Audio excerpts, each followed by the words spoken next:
person that's trying to, essentially you're trying to get them into your chair. Right. Great answer. You know, I saw the first thing Juan sat in your chair, and I saw you do a consultation with him, which is something that I frankly don't see that much of anymore. Can you explain to the people listening, to our viewers, how important a proper and professional consultation is before you pick up a pair of scissors and a comb? So essentially, the consultation is the most important part of the haircut, which people are going to be debatable on. But to me, it's not how I want to cut the client's hair, it's how they want to wear it. So essentially, I ask 100 questions and perform one haircut, so this way people can get exactly what they want when they leave. Because this way, if you're giving the client exactly what they want in a good customer service experience in a comfortable atmosphere, they're going to come back every time. But it's just, if you don't deliver on exactly what they want, or if you don't listen to your clients, because again, the first C in Northeast Barbers is communication, then you're already lost. It's far more important because you can develop skills as a barber, but if you don't want to listen to what your client wants, then your skills are invaluable. Absolutely.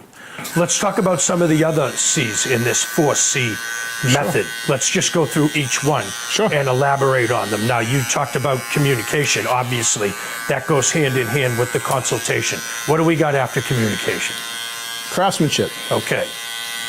How much time do you think you spent educating yourself over the years, and how important is that investment in time for a young barber trying to build their business? I think it's important for any barber of any age, not even just the rookies.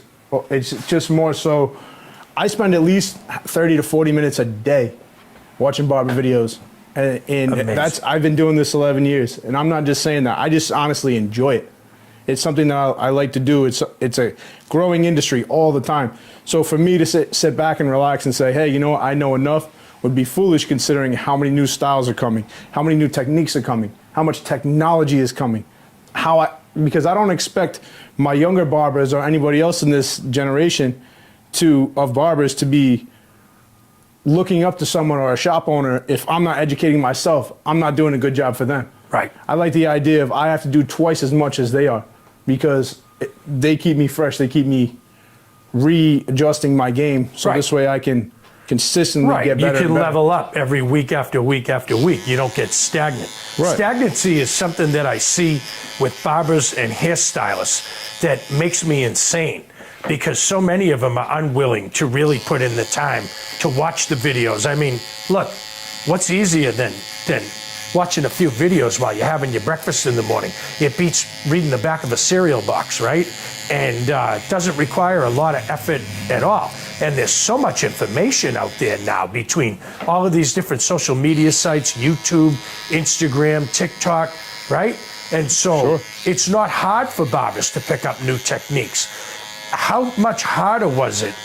How did you get your information before the internet era, or before these social media sites really took off? Did you buy DVDs or just go to trade shows? How did you do it? So out of school, there was a gentleman in California who was the first guy making DVDs. It was Vic Damone.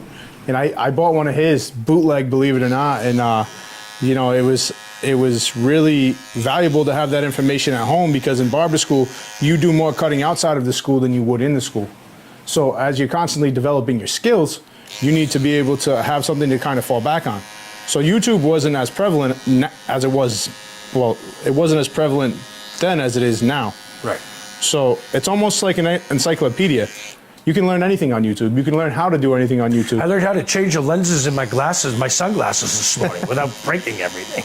Well, that's great. See? I couldn't believe there was a video on that. I mean, they got videos for everything up there. It's crazy, right?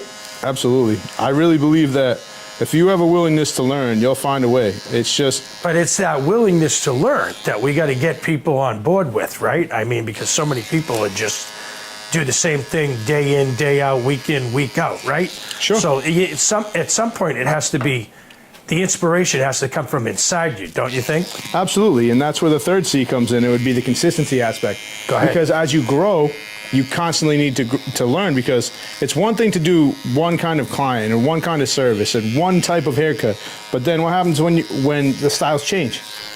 And you say, I'm not in the business to say I don't know, I'm in the business to give you a great haircut.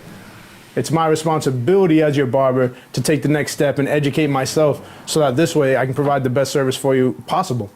And I think that I hold a responsibility to my community to be able to give them that great experience, because they don't have to select Northeast Barbers, but they choose to.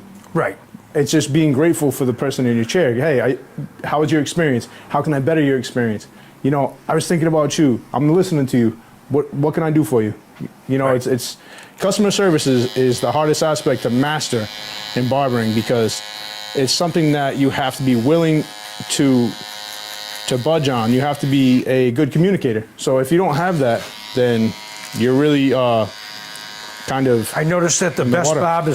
barbers are all seriously engaged in conversation and sort of you know, coming right at their clients when they're in the chair, right? I mean, that's a big part of it, is learning about your clients, you know, what's interesting to them, keeping the conversation flowing so that they're comfortable in your chair.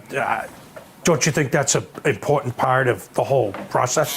I think that's the most important part of the process, because there's a lot of people that are good hair cutters, but I think barbers are a different level of hair cutter. I think it's more intimate, really, because, you know, think about it like this: if you just wanted a good haircut, you're gonna go to a generic salon chain, right, or a barber salon chain. But people come to small town barbers or barbershops for conversation and being personable. It's having a personal barber. It's you only need a few people like that in your lifetime. Typically, it's your barber, your doctor, and a few other people. And how many other people just come in here just to vent, or are having a tough day and they just want to, you know, boost themselves a little bit. It's therapeutic, right? It really is. It really is. For lack of better terms, I guess you could say it's headspace.